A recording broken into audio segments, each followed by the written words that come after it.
Assalamualaikum warahmatullahi wabarakatuh. Selamat pagi dan salam sejahtera untuk kita semua. Perkenalkan, saya Rindi Metalisa, SPMSI, dosen tetap pada program studi Agrobisnis Perikanan, Fakultas Perikanan dan Kelautan Universitas Riau. Saya menyelesaikan pendidikan magister saya pada program studi Ilmu Penyuluhan Pembangunan dengan bidang keahlian penyuluhan dan komunikasi pembangunan.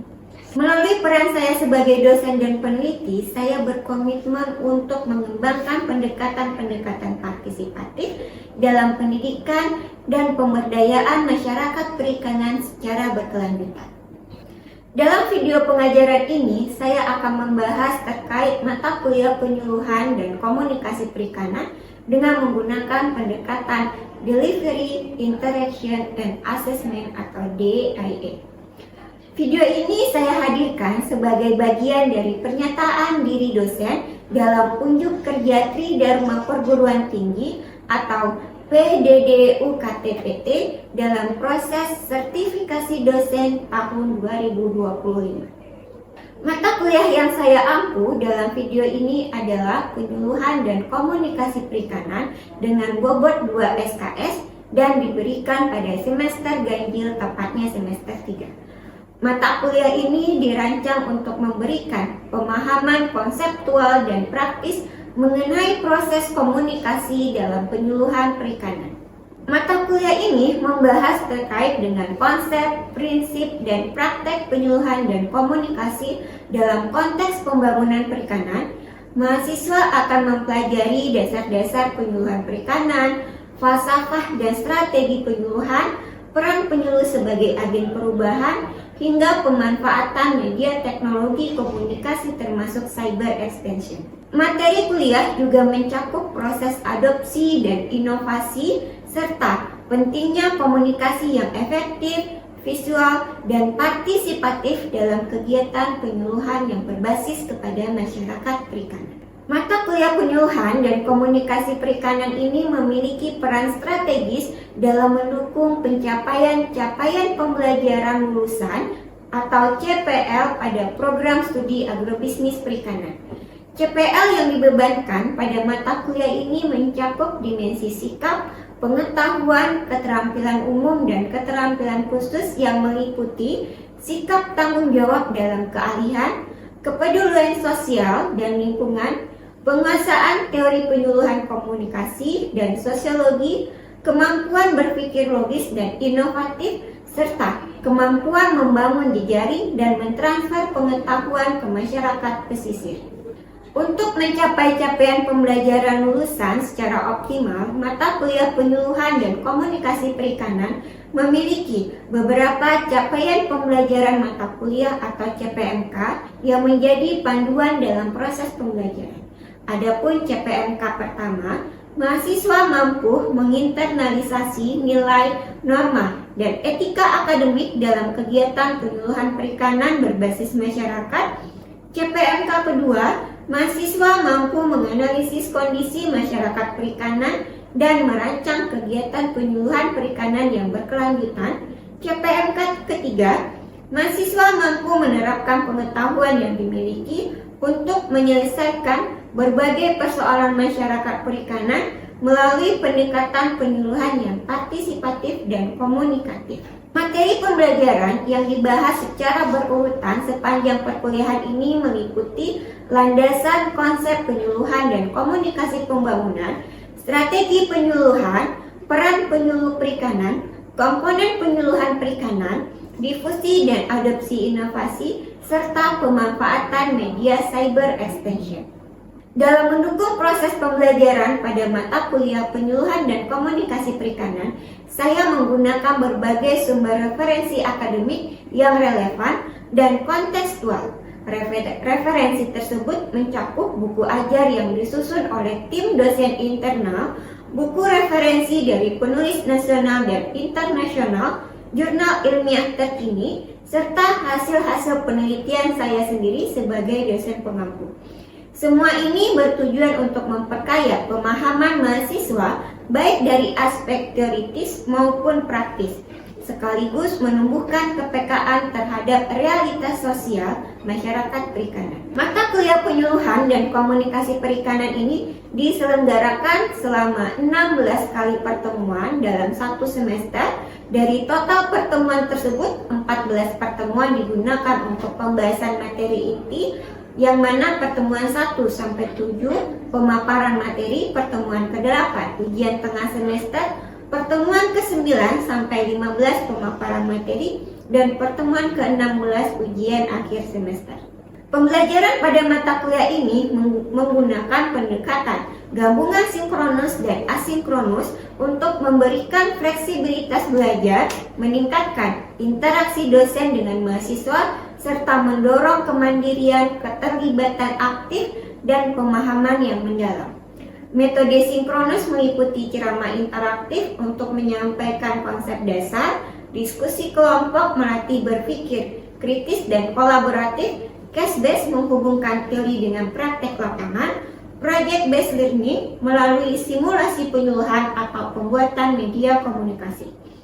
Metode asinkronus dilakukan melalui LMS Universitas Riau, Zoom, dan Google Meet.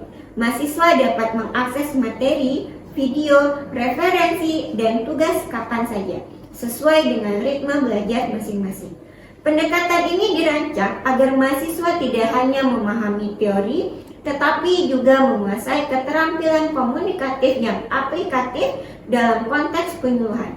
Bahasa pengantar yang digunakan adalah bahasa Indonesia. Evaluasi pembelajaran dilakukan secara menyeluruh untuk menilai aspek kognitif, sikap, keterampilan, dan kreativitas mahasiswa. Komponen penilaian terdiri dari kehadiran dan partisipasi aktif mahasiswa dengan bobot 5%, kuis berkala dengan bobot 10%, tugas terstruktur dengan bobot 15%, UTS dengan bobot 20%, UAS dengan bobot 25%, serta proyek akhir dengan bobot 25%. Demikianlah pemaparan saya terkait mata kuliah penyuluhan dan komunikasi perikanan. Semoga penjelasan ini memberikan gambaran yang jelas tentang struktur, capaian, dan pendekatan pembelajaran yang digunakan. Selanjutnya, saya akan menyajikan tayangan proses pembelajaran secara sinkronus, yaitu perkuliahan tatap muka di depan kelas bersama mahasiswa program studi agrobisnis perikanan, jurusan sosial ekonomi perikanan, Fakultas Perikanan dan Kelautan Universitas Riau. Assalamualaikum warahmatullahi wabarakatuh. Selamat siang semuanya. Waalaikumsalam warahmatullahi wabarakatuh. Baik, hari ini kita akan melaksanakan perkuliahan ya, seperti biasa pada mata kuliah penyuluhan dan komunikasi perikanan. Hari ini adalah pertemuan kita yang keempat. Yang sebelumnya kita sudah masuk dalam materi penyuluhan komunikasi perikanan, yaitu dari pertemuan pertama pendahuluan, kemudian mempelajari konsep penyuluhan perikanan, falsafah, dan sasaran serta strategi penyuluhan perikanan. Nah, di pertemuan kita yang keempat ini kita akan membahas tentang peran penyuluhan perikanan. Baik, untuk mengingat saudara kembali terkait dengan materi kita, yang pertama saya ingin tanya nih, terkait dengan konsep penyuluhan perikanan. Nah, ada yang bisa membantu menjawab pertanyaan saya, apa itu penyuluhan perikanan? Izin jawab. Iya, silakan Tom. Penyuluhan perikanan itu adalah proses pembelajaran bagi pemuda ikan, nelayan beserta keluarganya agar mereka mau dan mampu menolong dan mengorganisasikan dirinya dalam mengakses informasi pasar, teknologi, permodalan, dan sumber daya lainnya. Sebagai upaya untuk meningkatkan produktivitas, efisiensi usaha, pendapatan, dan kesejahteraannya, serta meningkatkan kesadaran dalam pelestarian fungsi lingkungan hidup. Oke, baik. Terima kasih, Tommy. Selanjutnya saya ingin bertanya, dari konsep penyuluhan perikanan tadi itu adalah proses pembelajaran. Tentu saja dalam proses pembelajaran itu ada falsafah penyuluhan. Masih ingat siapa yang mau menjawab tentang falsafah penyuluhan perikanan? Ya, silakan Regita. Falsafah penyuluhan ya. Baik Bu, sebelumnya perkenalkan nama saya Regita Akmal.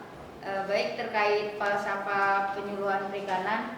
Falsafah penyuluhan perikanan itu adalah berarti helping people to help themselves, di mana maknanya itu adalah membantu masyarakat perikanan agar mampu menolong dirinya sendiri, bukan sekedar memberikan solusi instan, tetapi membimbing mereka agar mandiri, mampu berpikir kritis, dan mengambil keputusan secara sadar untuk memperbaiki kehidupannya. Selanjutnya pertanyaan saya yang ketiga, yaitu apa tujuan dari penyuluhan perikanan? Saya Bu, Iya, silakan Sari. mengenai tujuan penyuluhan perikanan sendiri itu ada 3 Ibu. Yang pertama, mengubah perilaku pelaku utama dan pelaku usaha agar lebih adaptif terhadap inovasi dan teknologi perikanan. Nah, yang kedua, meningkatkan kemampuan teknis dalam budidaya, penangkapan, pengolahan, serta pemasaran hasil perikanan itu sendiri. Dan yang terakhir, mendorong kemandirian dan daya saing masyarakat perikanan di tingkat lokal hingga nasional. Membantu pembudidaya ikan atau nelayan atau khalayak sasaran untuk merubah perilakunya. Apa yang perilaku itu? Yaitu pengetahuan. Pengetahuan itu adanya di mana? Di otak, atau kita menyebutnya ranah kognitif. Jadi yang berubah itu adalah pengetahuannya, kognitifnya atau wawasannya. Kemudian yang berubah apa?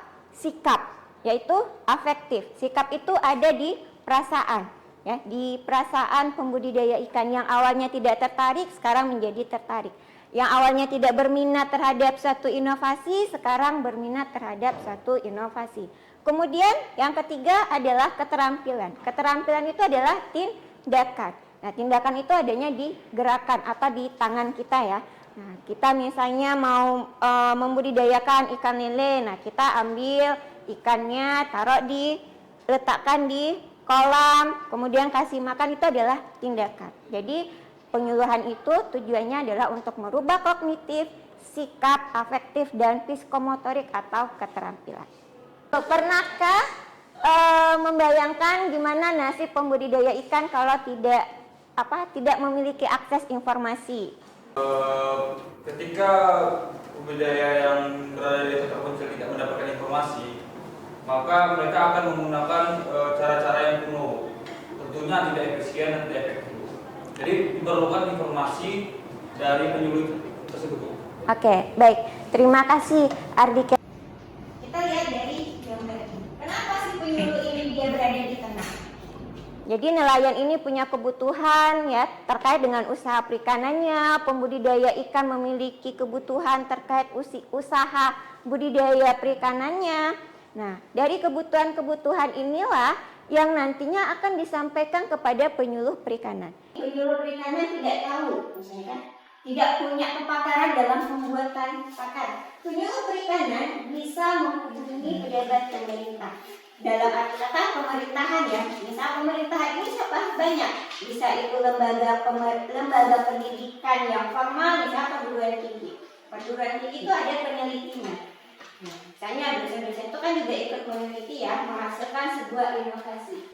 Nah, nanti dari inovasi itulah, inovasi-inovasi yang dimunculkan oleh peneliti tadi tentang pembuatan pakan, disampaikan kepada si penyuluh perikanan. Bagaimana proses pembuatan perikanan.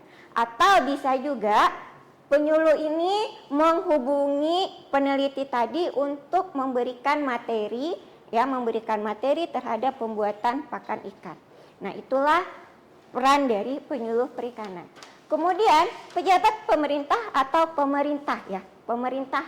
Pemerintahan ini dia memiliki kebijakan, punya fasilitas ya, sarana, punya kebijakan. Nah, dengan kebijakan pemerintah untuk mengembangkan sumber daya manusia, salah satunya adalah pembudidaya ikan, nelayan atau beserta keluarganya.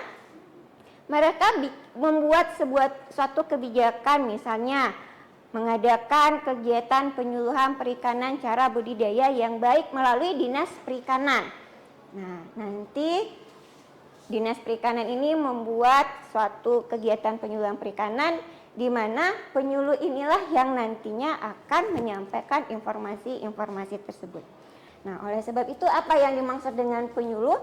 Berdasarkan Undang-Undang Nomor 16 Tahun 2006 ya, penyuluh itu adalah perorangan warga negara Indonesia yang melakukan kegiatan penyuluhan perikanan. Sedangkan menurut Effendi, penyuluh perikanan itu adalah petugas yang memberikan layanan informasi, pendidikan kepada masyarakat perikanan dengan tujuan meningkatkan produktivitas, pendapatan, dan kualitas hidup. Kemudian ada penyuluh perikanan swadaya. Penyuluh perikanan swadaya ini adalah seorang penyuluh yang muncul atau hadir dari masyarakat atau pembudidaya itu sendiri. Peran penyuluh perikanan.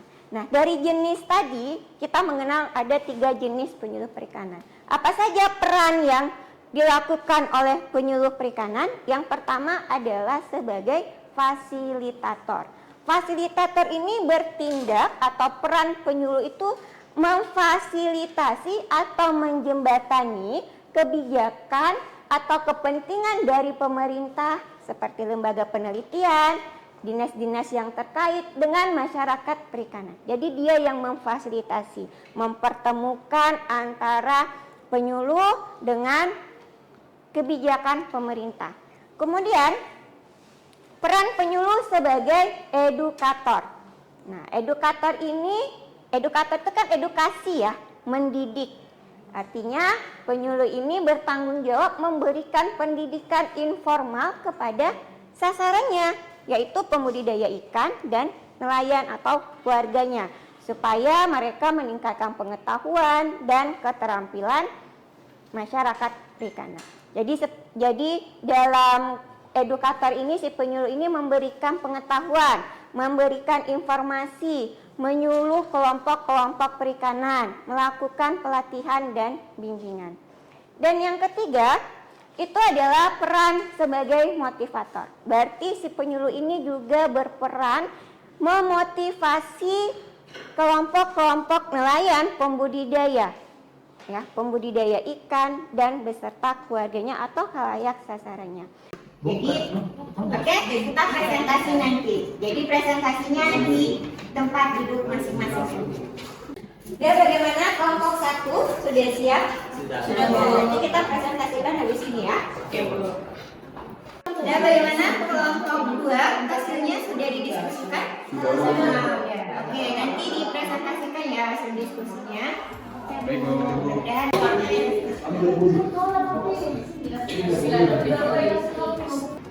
di sini ada penilaian kita ya. Penilaiannya yaitu pemahaman materi, Kemampuan berpikir kritis, komunikasi, dan kerjasama serta menyusun strategi aplikatif dalam konteks peran penyuluh.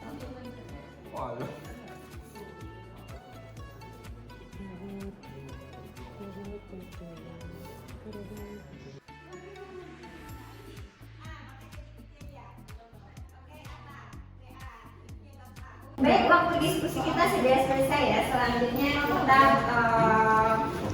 kita memaparkan hasil dari diskusi kelompoknya. Siapa kelompok yang sudah siap untuk memaparkan hasil diskusinya? Saya Bu. Iya, silakan. Baik, di sini saya mengambil tentang studi kasus yang berjudul inovasi biotop ditolak oleh pembudidaya ikan lele di Desa Bangusari, Kabupaten Kampar. Yaitu pertanyaannya, apa saja faktor yang menyebabkan penolakan pembudidaya tersebut terhadap inovasi yang ditawarkan. Nah, jadi di sini biaya penerapan biotop itu dirasa cukup besar, Bu.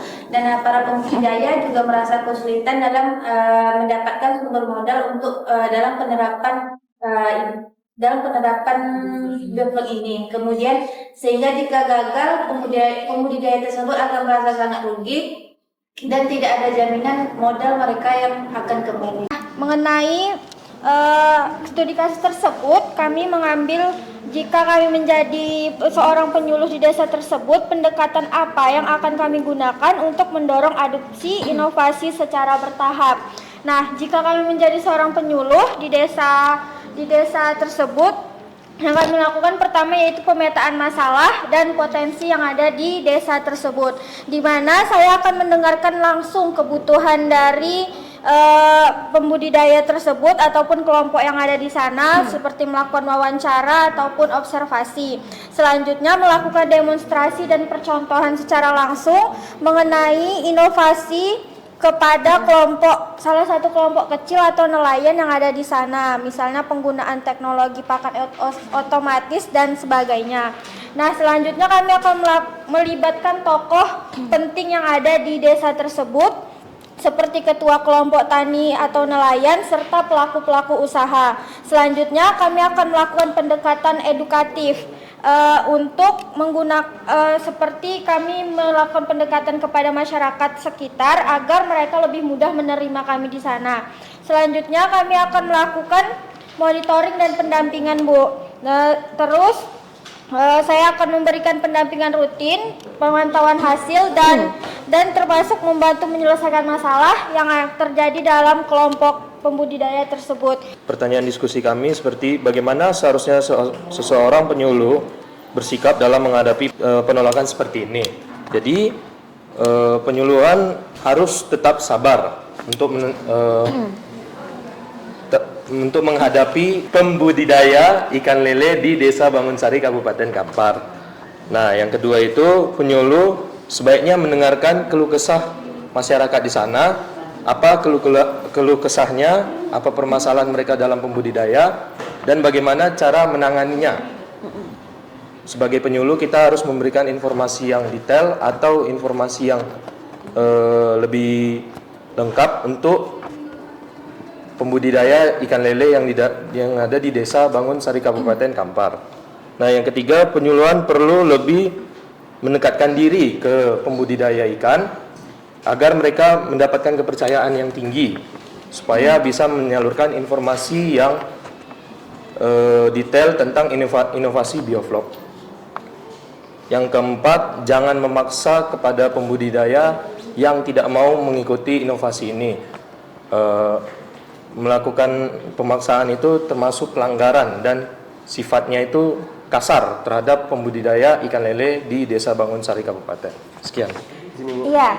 Baik, di sini saya akan menyimpulkan materi yang kita bahas pada siang hari ini, yaitu peran penyuluh perikanan. Kesimpulannya itu, penyuluh perikanan memiliki peran yang sangat strategis dalam membangun sektor perikanan yang berkelanjutan dan berdaya saing tinggi. Peran-peran tersebut meliputi yang pertama itu sebagai edukator, di mana peran penyuluh perikanan memberikan pendidikan non formal kepada masyarakat perikanan agar memahami dan menguasai teknologi, regulasi, dan praktik terbaik dalam kegiatan perikanan.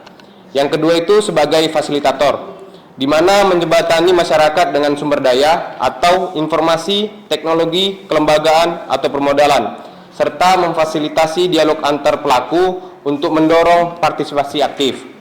Yang ketiga sebagai motivator, peran penyuluh perikanan ini untuk membangkitkan semangat, membangun kepercayaan diri, dan menumbuhkan keyakinan bahwa masyarakat perikanan mampu berkembang secara mandiri dan profesional. Dan terakhir itu sebagai konsultan, di mana peran penyuluh perikanan memberikan saran teknis dan pendampingan yang sesuai dengan kondisi lokal dan kebutuhan spesifik masyarakat berdasarkan data, pengalaman, dan prinsip-prinsip penyuluhan. Mungkin sekian kesimpulan yang bisa diberikan. Baik, terima kasih Egi atas kesimpulannya terkait dengan materi kita tentang peran penyuluh perikanan. Nah, sebelum kita menyelesaikan perkuliahan kita hari ini, saya ingin mengetahui kemampuan saudara, mengukur kemampuan saudara terkait pemahaman saudara ya dalam materi yang kita sampaikan. Jadi saya akan memberikan sebuah kuis, tapi kuisnya itu dalam bentuk game. Saudara bisa menggunakan handphonenya masing-masing.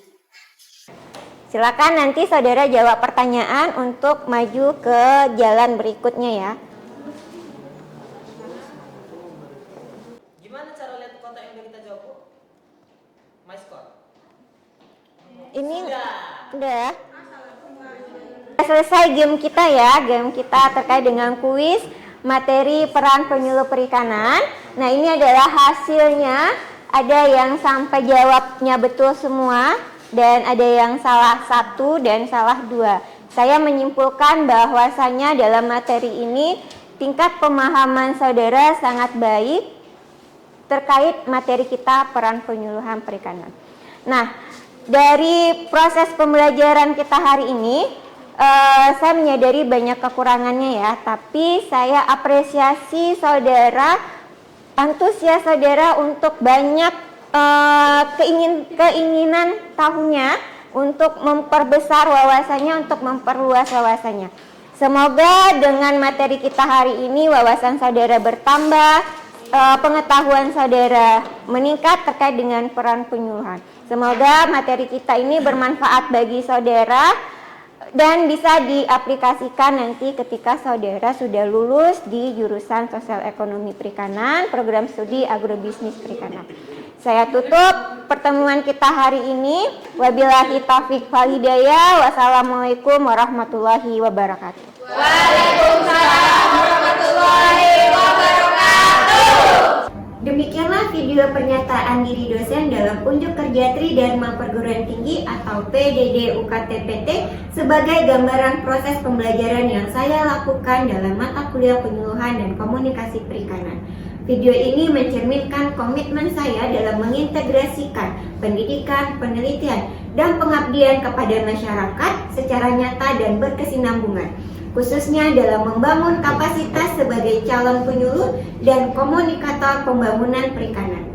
Dengan penuh kerendahan hati, saya mengucapkan terima kasih yang sebesar-besarnya kepada tim penilai asesor sertifikasi dosen tahun 2025, panitia sertifikasi dosen tahun 2025, seluruh sivitas akademika program studi Fakultas Perikanan dan Kelautan Universitas Riau atas dukungan, arahan, dan kepercayaannya dalam proses ini. Semoga video ini dapat memberikan gambaran yang utuh atas pelaksanaan Tridharma yang saya jalankan sebagai bagian dari tanggung jawab akademik dan pengabdian saya sebagai dosen. Wabillahi taufiq wal hidayah. Wassalamualaikum warahmatullahi wabarakatuh. Salam hormat, Rindi Metalisa, SPMSI.